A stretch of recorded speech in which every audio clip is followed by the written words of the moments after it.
দেশের ভিতরে ভ্রমণ করা, এটা টিএডি, এটা ঠিক আছে। তো লোকাল টিএডি এর ক্ষেত্রে যেটা করা হয়েছে, সর্বশেষ যে আদেশটা আসছে সেই আদেশে এইভাবে বলা আছে যে সমগ্র সরকারি কর্মকর্তা কর্মচারীকে 4টা শ্রেণীতে ভাগ করে ফেলছে। 4টা শ্রেণীতে ভাগ করছে কিভাবে? পঞ্চম গ্রেড এবং তদূর্ধ্ব কর্মচারী যারা, তারা হচ্ছে ক্যাটাগরি 1। তারপরে হচ্ছে দ্বিতীয় হচ্ছে 6ষ্ঠ থেকে 10ম গ্রেড, তৃতীয় হচ্ছে 11 থেকে 16 গ্রেড, ক্যাটাগরি 4 হচ্ছে 17 থেকে 20 গ্রেড। এই 4টা গ্রেডে সকল কর্মকর্তা কর্মচারীকে ভাগ করা আছে। এটা অন্য কোনো ক্ষেত্রে না, শুধুমাত্র লোকাল টিএডি এর ক্ষেত্রে এই গ্রেডটা, এই ক্যাটাগরিটা শুধু লোকাল টিএডি এর ক্ষেত্রে। আচ্ছা, টিএডি এর ভেতরে সাধারণত লোকাল টিএডি এর ক্ষেত্রে যে জিনিসটা আছে, টিএ মানে ট্রান্সপোর্ট অ্যালাউন্স আর ডিএ মানে হচ্ছে ডেইলি অ্যালাউন্স। ডেইলি অ্যালাউন্সটা কি? যে আপনি যেখানে যাবেন সেখানে থাকা খাওয়া পকেট খরচ সহ যে টাকাটা দেওয়া হয় ডেইলি অ্যালাউন্স, সেই ডেইলি অ্যালাউন্সের ক্ষেত্রে বলা আছে দৈনিক ভাতা। দৈনিক ভাতাটা সারা বাংলাদেশের জন্য সমান। শুধুমাত্র সিটি কর্পোরেশন আর সাভার কক্সবাজার এই 2টা জায়গা হচ্ছে সিটি কর্পোরেশনের বাইরে হইলেও এরা হচ্ছে 30% বেশি পাবে দিয়ে। মানে এই সিটি কর্পোরেশন এলাকাগুলোতে একটু জীবনযাত্রার খরচ বেশি, সাভার এবং কক্সবাজারে একটু খরচ বেশি। এই জায়গাতে যখন আপনার কোনো কারণে ভ্রমণ করতে হয়, আপনি টিএডিএটা শুধুমাত্র সিটি কর্পোরেশন সাভার কক্সবাজারে একটু বেশি পাবেন। এর বাইরে সারা বাংলাদেশ সমান। এর আগে পাহাড়ি এলাকা, হাওর এলাকা বা বিভিন্ন এলাকাতে ভ্রমণ করলে টিএডি এর রেটটা ভিন্ন ছিল, এখন এগুলা সব সমান। ক্লিয়ার? একটু ক্লিয়ার? আচ্ছা, তাহলে যে জিনিসটা এখানে বলা হচ্ছে সেটা হচ্ছে এই 4 ক্যাটাগরি, এরা সারা বাংলাদেশের যেখানে ভ্রমণ করে না কেন, ক্যাটাগরি 1 এর ভেতরে যেহেতু 5ম গ্রেড নেওয়া, সেখানে 5 পর্যন্ত বলা আছে যে গ্রেড 1 সে যদি ভ্রমণ করে 1400 টাকা পাবে প্রতিদিন। গ্রেড 2, 3 1225, 3, 4 1050, গ্রেড 6, 7 পাবে 900 টাকা, 8 থেকে 10 875 টাকা, 11 থেকে 13 700, 14 থেকে 16 490 টাকা।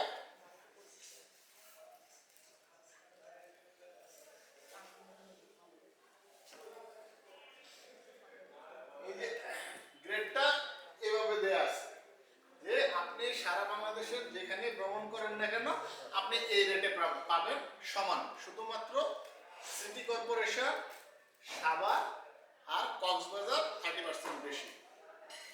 দৈনিক ভাতার আর কোনো আলোচনা নাই, এখানেই শেষ। ঠিক আছে? আচ্ছা, দৈনিক ভাতা পরে আপনার বলা আছে হচ্ছে টিএ ভ্রমণ ভাতা। টিএ ডিএ ভ্রমণ ভাতা মানে আপনি ভ্রমণ করতেছেন তখন আপনার ভাড়া পাবেন।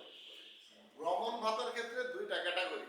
একটা ক্যাটাগরি হচ্ছে আপনি আপনার দাপ্তরিক কাজে ভ্রমণ করবেন, এটা এক ধরনের ভ্রমণ। এই ভ্রমণে শুধু ব্যক্তি একা ভ্রমণ করে। যেমন আপনারা ট্রেনিং এ আসছেন বিভিন্ন জায়গা থেকে, বা ঢাকায় বা দেশের কোনো জায়গায় কোনো একটা ট্যুর আছে, কোনো ট্রেনিং বা কোনো একটা প্রোগ্রাম আছে, সেখানে আপনি একা যান। এটা হচ্ছে এক ধরনের ট্রান্সপোর্ট অ্যালাউন্স। এটাতে আপনার ফ্যামিলিও যাবে না, আপনার সাথে মালামালও থাকবে না। আর ভ্রমণ ভাতার ভিতরে আরেকটা ক্যাটাগরি হচ্ছে বদলিজনিত ভ্রমণ ভাতা। ভ্রমণ ভাতার ভিতরে 2 ক্যাটাগরি। টিএডি এর ভিতরে 2 ভাগ, একটা হলো ডিএ, একটা টিএ। ডিএটা এই, আর টি এর ক্ষেত্রে আবার 2 ভাগ, একটা বদলিজনিত আর একটা সরকারি কাজে। সরকারি কাজে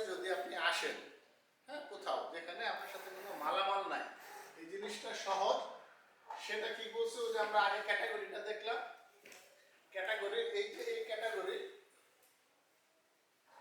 ক্যাটাগরির ভিতরে category 1 grade 5 and above, grade 5 and above, grade 5 and above তারা বিমান এন্টাইটেড, তারা বিমান ভ্রমণ করতে পারে।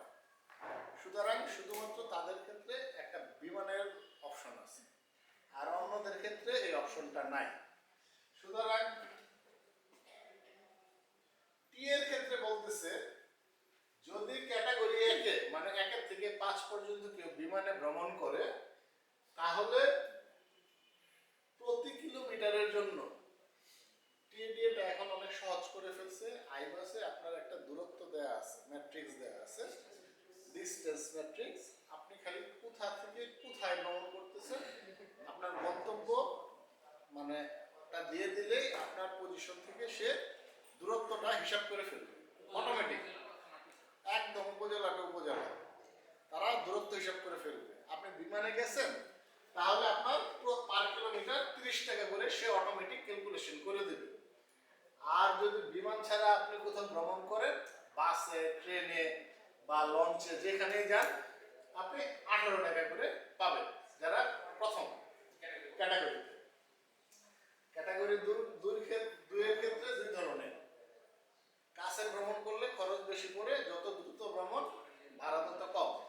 সেটার ক্ষেত্রে বলতেছে ক্যাটাগরি 2, 3, 4 এর ক্ষেত্রে 200 কিলোমিটার বা তার উপরে যদি আপনি ভ্রমণ করেন পার কিলো 12 টাকা করে, আর 200 কম হলে 15 টাকা করে। ক্যাটাগরি 3, 4, 6 টাকা করে, 8 টাকা করে। ক্লিয়ার? এখানে কোনো কনফিউশন আছে টি এর ক্ষেত্রে? স্যার বদলির ক্ষেত্রে অনেক সময় লেখা থাকে না স্যার, ভিসা বদলের পরে প্রেক্ষিতে আসতেছে বদলি। এই পর্যন্ত টি এ মানে সাধারণ যেটা, এখানে কোনো আছে কনফিউশন আছে? এইটুকু কনফিউশন আছে? সহজ এটা, হ্যাঁ, দৈনিকভাবে একদম সহজ, খালি আপনি কতদিন ওটা গুণ হবে। এখন সহজ হবে যে আইবাসে যেহেতু থাকার কারণে এটা সহজ হয়ে গেছে। আইবাসে সহজ হয়ে গেছে কি, আইবাসে আপনার দূরত্বটা হিসাব করে দেয় সিস্টেম, কিন্তু আপনার বিলটা তো আপনার তৈরি করতে হবে, হ্যাঁ, ফরম্যাটে বসে তো ফরম্যাটে ফেলতে হবে। আচ্ছা, এখন ভ্রমণের আরেকটা কি বদলিজনিত ভ্রমণ। বদলিজনিত ভ্রমণ আপনি যেটা বলতেছেন, বদলিজনিত ভ্রমণের সূত্রটা একটু ডিফারেন্ট। এটা ডিফারেন্ট বলতে বেশি একটা কঠিন কিছু, সহজ করে বলা আছে। বদলিজনিত ভ্রমণের ক্ষেত্রে সরকারি কর্মচারীগণ নিজের জন্য প্রাপ্য ক্যাটাগরির একটি, আর পরিবারের প্রত্যেক সহগামী সদস্যগণের জন্য একটি করে ভ্রমণ ভাতা, স্পাউস সহ সর্বোচ্চ 3 জন, সব মিলে মোট 4টা ভ্রমণ ভাতা পাবে। 4টা ইউনিট পাবেন আপনি, 4টা ইউনিট, ঠিক আছে? আচ্ছা, এখানে যেহেতু বদলিজনিত ভ্রমণ ভাতার সময় আপনার সাথে আপনার পরিবার থাকবে এবং আপনার সাথে মালামাল থাকবে, যার কারণে তখন আপনার হিসাবটা এভাবে করে। সেটা হচ্ছে একটা ফিক্সড অ্যামাউন্ট নির্ধারণ করে দিতেছে, ফিক্সড অ্যামাউন্ট, এটা একটা সূত্র। ফিক্সড অ্যামাউন্টে কি বলতেছে, ওই যে ক্যাটাগরি 1, 2, 3, 4, ক্যাটাগরি 1, 2, 3, 4 তার জন্য ফিক্সড অ্যামাউন্ট, একটা ফিক্সড অ্যামাউন্ট বলে দিচ্ছে। ক্যাটাগরি 1 এ সে যদি একা ভ্রমণ করে তাহলে তার একটা নাম্বার, তার একটা নাম্বার হলো 1500, পরিবার সহ হইলে 3000। আর দূরত্বের জন্য মালামাল পরিবহনের জন্য, মালামাল পরিবহনের এটা হলো আপনার সাথে যে মালামালগুলো যাবে, ঠিক আছে, মালামাল পরিবহনের জন্য এই হলো 50 টাকা করে পার কিলোমিটার মালামাল নিবে, ঠিক আছে। ক্যাটাগরি 2 এর ক্ষেত্রে 1200, সপরিবারে 2545 পার কিলোমিটার। আচ্ছা, এখন এই সূত্রটা কি? সূত্রটা দেখেন, সূত্রটা বলতেছে ফিক্সড অ্যামাউন্ট। ফিক্সড অ্যামাউন্ট হচ্ছে কে কোন ক্যাটাগরি, ফিক্সড অ্যামাউন্ট এখানে আছে। ধরেন একজন ক্যাটাগরি 2 এর কর্মকর্তা, সে পরিবার সহ ভ্রমণ করবে, তাহলে তার হিসাবটা কিভাবে হবে? তার ক্ষেত্রে হচ্ছে 2500 যোগ ঢাকা হতে টাঙ্গাইলের দূরত্ব, প্রত্যেকটা এলাকার দূরত্ব দেয়া আছে। আপনার জন্য ফিক্সড অ্যামাউন্ট কত, একা হইলে কত, পরিবার হইলে কত, এখান থেকে নেবেন।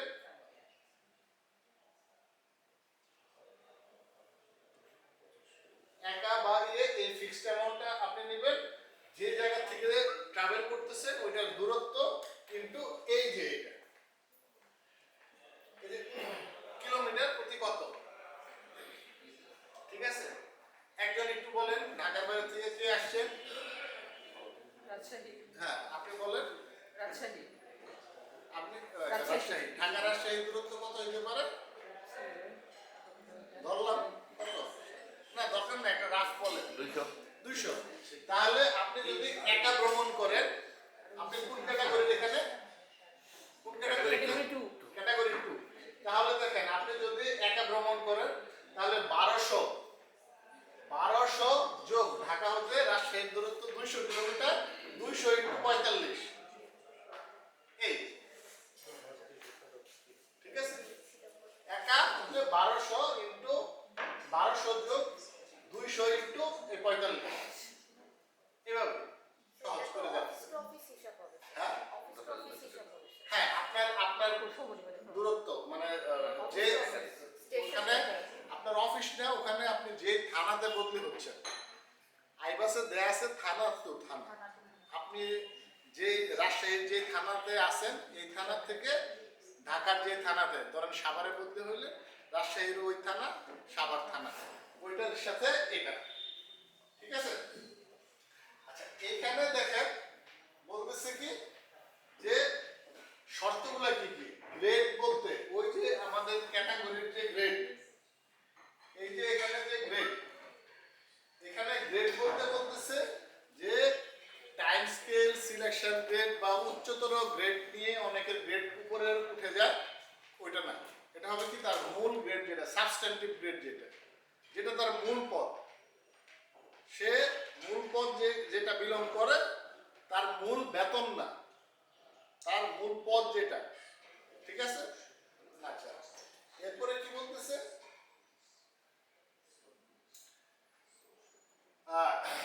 এক বা একাধিক ইউনিট বদলির ক্ষেত্রে ভ্রমণ ভাতা, যেমন এখানে বলতেছে যে যদি আপনি সরকারি গাড়িতে মালামাল পাঠাই দেন তাহলে ওই মালামাল পরিবহনের খরচটা পাবেন না। আপনি যদি মালামাল নিয়ে আসলেন আর আপনি চলে আসলেন প্রাইভেট ট্রান্সপোর্টে, তাহলে আপনার নিজের টিএটা পাবেন না। একটা হলো মালামাল পরিবহনের খরচ আর একটা হলো টিএ। আপনি যদি সরকারি গাড়িতে আসতেছেন, মালামাল আসতেছে, তাহলে শুধু আপনি মালামাল পরিবহনেরটা পাবেন যেহেতু অফিসিয়াল গাড়ি ব্যবহার করতেছে। মানে সরকারের কোনো সুযোগ সুবিধা যদি আপনি নেন তাহলে আপনি টিএর ওই জায়গাটা পাবেন না। আপনি সরকারি গাড়িতেও আসতেছেন আবার সরকারি ট্রাকও ব্যবহার করে মাল নিতেছেন, তাহলে টিএ দিয়ে কিছু পাবেন না, এটা বলা আছে। আচ্ছা বিমান যোগে ভ্রমণের ক্ষেত্রে গন্তব্যস্থলের সাথে বিমানবন্দরের অবস্থান বাস্তব ভিত্তিক ও যুক্তিসঙ্গত হইতে হবে। এই বিষয়টা কি বলছে? যে এখন ধরেন আপনি ঢাকা থেকে বদলি হয়েছেন বা আপনি যাচ্ছেন সিরাজগঞ্জে যাওয়ার জন্য আপনি 5ম গ্রেডের কর্মকর্তা, আপনি সৈয়দপুর গেলেন, যেহেতু বিমান ভাতা আপনি প্রাপ্ত, আপনি ঢাকা থেকে সৈয়দপুর গেলেন, সৈয়দপুর যাওয়ার পরে এবার আবার বাসে আসলেন সিরাজগঞ্জ, এটা তো যুক্তিসঙ্গত না, বাস্তবসম্মত। এর চেয়ে আপনি ঢাকা থেকে সরাসরি আপনি সিরাজগঞ্জ চলে যান।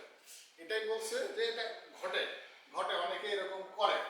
বিমান যোগে ভ্রমণের ক্ষেত্রে ভ্রমণস্থলের সাথে গন্তব্যস্থলের সাথে এটা বাস্তব ভিত্তিক হতে হবে। কর্মস্থলের নিয়মিত যাতায়াতকে ভ্রমণ হিসেবে গণ্য করে ভ্রমণ ভাতা দাবি করা যাবে না। আপনার অফিসের যে নিয়মিত যাতায়াত, আপনি ঢাকা থেকে গাজীপুরে অফিস করেন, এটাকে আপনি টিএডি এর ওই ফর্মুলা ফেলতে পারবেন না, ঠিক আছে? আচ্ছা আর এই রেট হওয়ার পরে এই সংক্রান্ত ইতিপূর্বে জারিকৃত টিএডি সংক্রান্ত যা ছিল সব বাদ, ঠিক আছে? আর পাহাড়ি ভাতা, হাওর ভাতা বা এই ধরনের যে বিষয়গুলো, দুর্গম এলাকার ভাতা, এগুলো সব বাদ করে সব সমান করে দিচ্ছে। এই হচ্ছে লোকাল টিএডি। এখানে আর কোনো প্রশ্ন আছে? স্যার এই টিএবি তো হচ্ছে পরিচালন বাজেটের অধীনের ক্ষেত্রে প্রযোজ্য না, টিএডি এর ক্ষেত্রে আপনার প্রকল্পতে টিএডি থাকবে না। উন্নয়ন বাজেটের যদি কোনো উন্নয়ন বাজেটে যদি থাকে, উন্নয়ন প্রকল্প উন্নয়ন টিএডি থাকবে, উন্নয়ন প্রকল্পের বাজেটে টিএডি থাকতেই পারে, তাদের টুক থাকতে পারে না, এটা তো সেম হবে স্যার। সবার জন্য একই সমান, যারা জিওবিতে আছে। লোকাল টিএডিএতে কোনো প্রশ্ন আছে?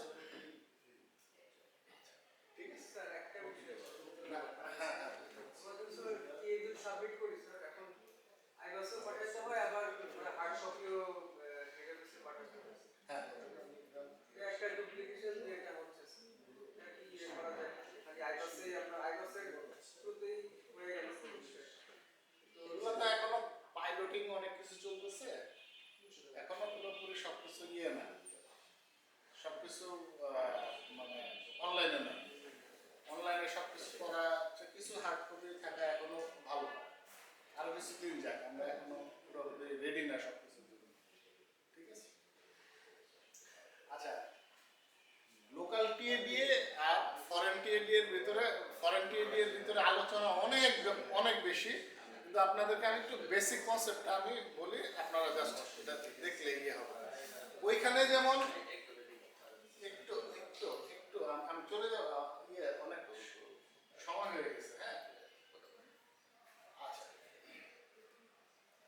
ওইখানে যেরকম সরকারি কর্ম, লোকাল টিএডি এর ক্ষেত্রে শুধুমাত্র সরকারি লোকজন যারা, তাদের ক্ষেত্রে এই টিএডিটা প্রযোজ্য। ফরেন টিএডি এর ক্ষেত্রে এটা একটু ডিফারেন্ট, কারণ দেশের থেকে যখন বিদেশে অনেক প্রতিনিধি যায়, এর ভেতরে সরকারি লোকও থাকে, বেসরকারি লোকও থাকে। এই জন্য এটার ক্ষেত্রে সরকারি কিন্তু একটা টিমে একজন একজন সাংবাদিক বা একজন রাজনৈতিক ব্যক্তি, একজন সমাজকর্মী বা একজন সাংবাদিককে সে তার টিমে নিয়ে যাবে, সে তো সরকারি না, তাকেও তো টিএডিএটা সরকারি কোষাগার থেকে দিতে হবে। সে বেসরকারি হলেও তাকে একটা ক্যাটাগরিতে ফেলতে হবে। তো এই মানে ফরেন টিএডি এর ক্ষেত্রে দুই ধরনের বিষয়, একটা হলো সরকারি লোক আর একটা হলো যারা সরকারের বাইরে। তাহলে এখানে একটা ক্যাটাগরি করার বিষয় আছে। আবার এই সরকারি লোকজনের ভেতরেও তাদের পদ পদবি অনুযায়ী একটা ক্যাটাগরি করে। তার মানে এখানে মানুষকে একটা ক্যাটাগরি করা হচ্ছে। আর আমরা লোকাল টিএডিএতে কি করতেছি, দুইটা ক্যাটাগরি, একটা হচ্ছে ব্যয়বহুল আর একটা সাধারণ। যারা 30% বেশি পায় সিটি কর্পোরেশন, সাভার আর কক্সবাজার। কিন্তু আন্তর্জাতিক ফরেন টিএডি এর ক্ষেত্রে সারা দুনিয়াকে তিনটা শ্রেণীতে তারা ভাগ করে দিচ্ছে। যে আপনি আমেরিকা ভ্রমণ করবেন, আর পাশের দেশ ইন্ডিয়া ভ্রমণ করবেন, আর আফ্রিকার একটা দেশ ভ্রমণ করবেন, সব জায়গায় তো খরচ এক ধরনের না। তার মানে এখানে ভাগাভাগিটা করতেছে কি, যে যারা ভ্রমণ করবে কর্মকর্তা কর্মচারী, সরকারি কর্মকর্তা কর্মচারী ও অন্যান্য যারা সরকারি কর্মকর্তা কর্মচারী না, তাদের ক্ষেত্রে সরকারি প্রতিনিধি দলের বেসরকারি সদস্য, এরকম একটা ক্যাটাগরি করা আছে। কি ক্যাটাগরি? যে বিশেষ পর্যায়ে এই এই গ্রুপটা অনেকেই আছে, আপনারা জাস্ট এর এই ইয়েতে পাবেন। সাধারণ পর্যায়ে কারা কারা আছে? আচ্ছা, বিশেষ পড়তে গেলে অনেক সময় লাগবে, হ্যাঁ আমরা স্কিপ করি। মানে মোট কথা হলো, বিশেষ পর্যায়ে যারা হচ্ছে আমাদের দেশে যারা হাই প্রোফাইলে যারা আছে, মন্ত্রী মিনিস্টার স্পিকার যারা আছে, পার্লামেন্টেরিয়ান যারা আছে তারা। আর সাধারণ পর্যায়ে আছে হচ্ছে আমরা যারা সরকারি চাকরিজীবী আর বেসরকারি যারা যায়।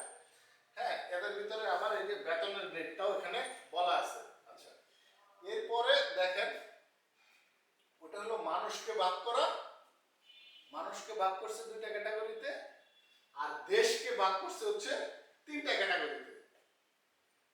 সারা দুনিয়াতে যারা যতগুলা দেশ আছে, গ্রুপ 1 এখানে এতগুলা দেশ আছে, জাপান, সিঙ্গাপুর, কোরিয়া, হংকং বা উন্নত বিশ্বের যে দেশগুলো, যাদের এখানে ভ্রমণ করতে খরচ বেশি পড়ে।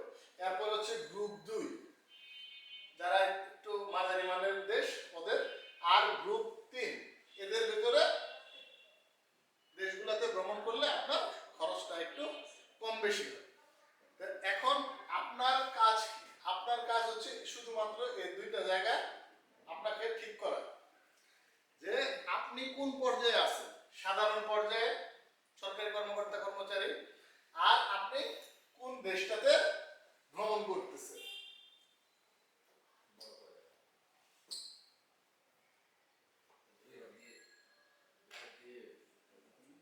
কি করলাম আমি?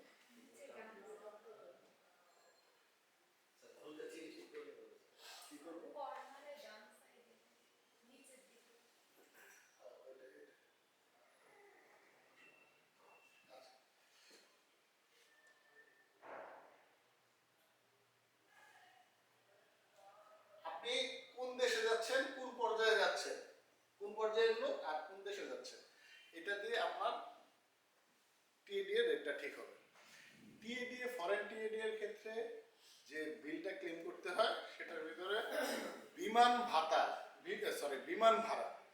বিমান ভাড়াটা হচ্ছে আপনার টিকেটে যা মূল্য দেওয়া আছে অ্যাট অ্যাকচুয়াল পাবে বিমান ভাড়া।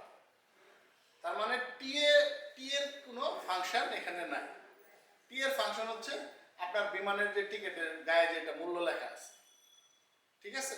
এখানে আর অন্য কোনো কিছু নাই। আচ্ছা, আর কি পাবে? পাবে হচ্ছে বাংলাদেশ থেকে আপনি যখন বের হবেন, তখন এই আমাদের কি বলে শাহজালাল ইন্টারন্যাশনাল এয়ারপোর্টে ঢাকাতে আপনি কোনো ট্রানজিট বা টার্মিনাল কিছুই পাবেন না। টার্মিনাল কোনটা? টার্মিনাল চার্জ হচ্ছে যে যেহেতু একজন সরকারি কর্মচারী সে বিদেশে যায়, বাংলাদেশকে প্রতিনিধিত্ব করে, সে তার সাথে যে মালামাল আছে মালামালগুলা সে নিজে ক্যারি করবে না, কাঁধে নিবে না, এটা একটা কুলি বা কেউ তার পক্ষে টানাটানি করবে, তাকে বকশিসের যে খরচটা, এই খরচটাকে বলা হয় টার্মিনাল ফি। এই টার্মিনাল ফিটা আপনি বাংলাদেশে পাবেন না। আপনি ওই দেশে যাবেন, যে দেশে নামবেন সেই দেশের জন্য একটা টার্মিনাল পাবেন যাওয়ার সময়। আর যাওয়ার সময় যদি কোথাও আপনাকে একটা ব্রেক দিতে হয়, ওই জায়গায় ট্রানজিট, যে জায়গায় থামবেন, ঢাকা থেকে লন্ডন যাচ্ছেন, আপনি দুবাইয়ে থামবেন বা দোহাতে থামবেন, একটা ট্রানজিট পাবেন। ওই ট্রানজিটের ওই জায়গায় আপনার একটা খরচ আছে, চা নাস্তার একটা খরচ আছে। তো ওই একটা ট্রানজিট পাবেন। যদি ট্রানজিট না থাকে ট্রানজিট পাবেন না। ওটা আপনার শিডিউলে আইটিনারিতে যেভাবে বলা থাকবে। আপনি পাচ্ছেন কি? বিমান ভাড়াটা অ্যাকচুয়াল পাচ্ছেন, যাতায়াত, যাওয়া আসা, ওই দেশের জন্য একটা টার্মিনাল ফি। আর যদি কোনো ট্রানজিট থাকে তাহলে একটা ট্রানজিট। আবার আসার সময় ওই দেশের জন্য ওই দেশের এয়ারপোর্টে একটা টার্মিনাল পাবেন, আর মাঝখানে একটা ট্রানজিট পাবেন। তার মানে যাওয়ার সময় একটা ট্রানজিট, একটা টার্মিনাল, আসার সময় একটা ট্রানজিট, একটা টার্মিনাল, আর বিমান ভাড়াটা অ্যাকচুয়াল হয়ে গেছে। এটা হলো যাতায়াত। এবার ওখানে ডিএ, থাকা খাওয়ার ক্ষেত্রে আমরা কি যে ডিএর পার্ট তিনটা। একটা পার্ট হচ্ছে ফুডিং, লজিং, ফুডিং, আর একটা হচ্ছে পকেট অ্যালাউন্স। আপনি ওখানে গিয়ে থাকবেন, খাবেন, আর আপনার একটা পকেট খরচ আছে। এই তিনটা বিষয়কে ভাগ করে তারা ডিএর রেটটা ঠিক করে দিছে। এখানে কি বলছে যে দুই ধরনের ডিএ আপনি ক্লেম করতে পারবেন। ডিএটা দুই ধরনের ক্লেম করতে পারবেন। এক ধরনের ডিএ হচ্ছে যে আমার পজিশন অনুযায়ী এবং আমার দেশ অনুযায়ী আমাকে একটা থোক টাকা দেওয়া হচ্ছে, থোক। এটা হচ্ছে কম্প্রিহেন্সিভ ডিএ, যে আপনাকে দিয়ে দেওয়া হলো কিরকম?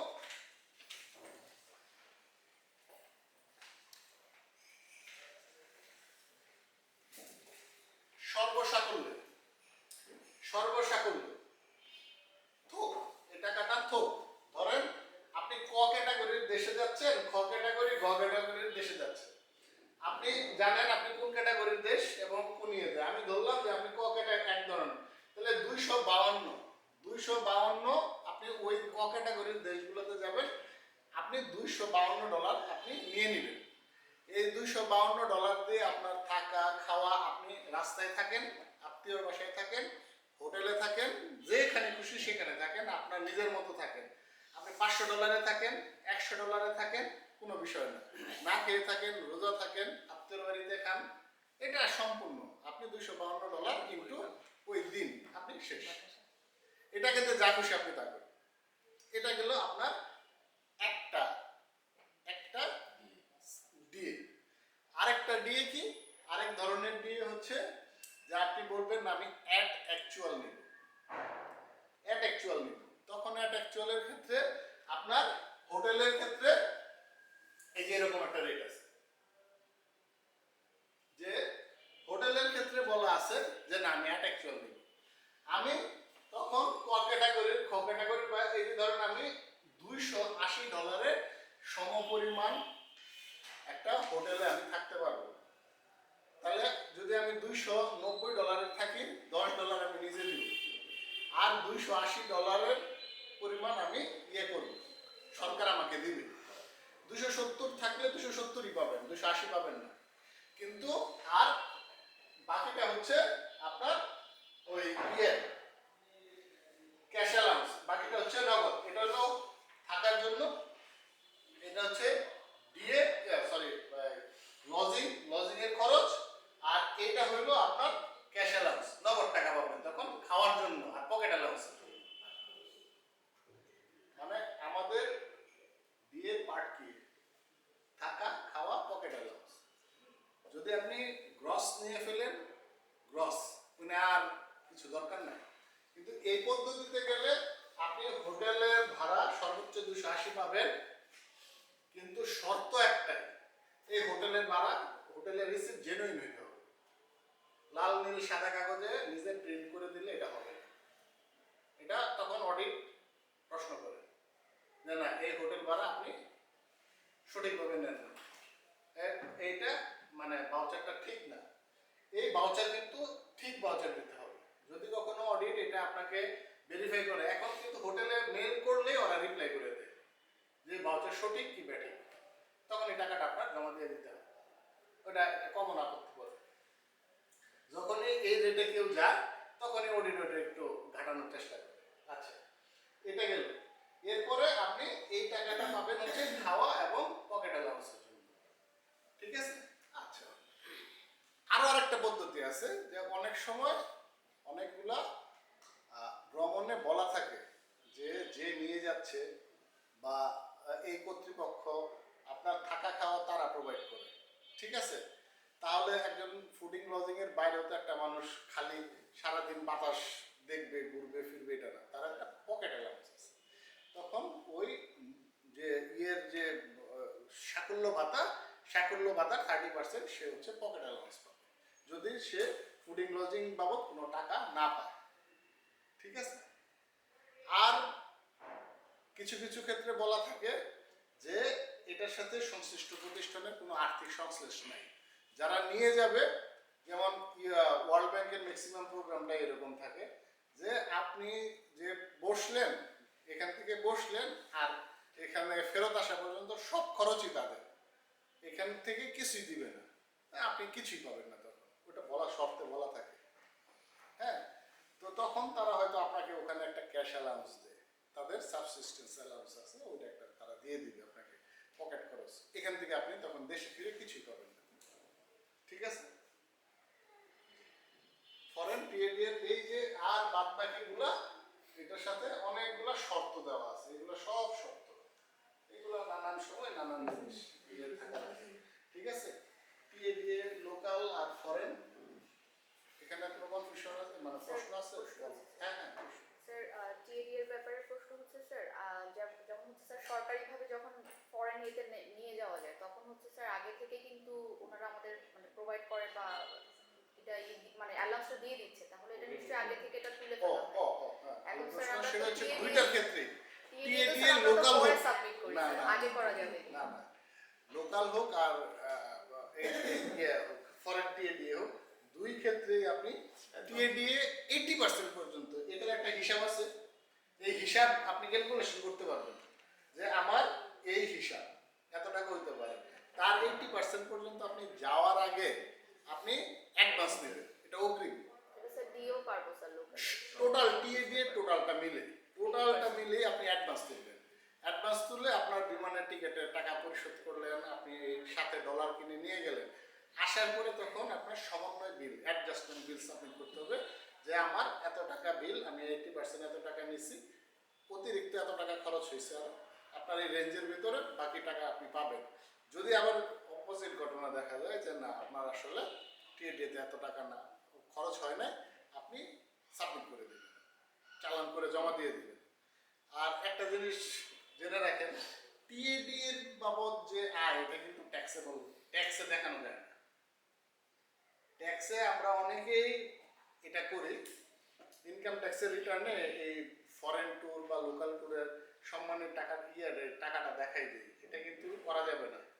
কারণ হলো টিএডি এর ক্ষেত্রে বলা আছে আপনার যত টাকা খরচ হবে শুধু তত টাকাই আপনি দাবি করবেন, যদি কোনো টাকা বেশি হয় ফেরত দিয়ে দিবেন,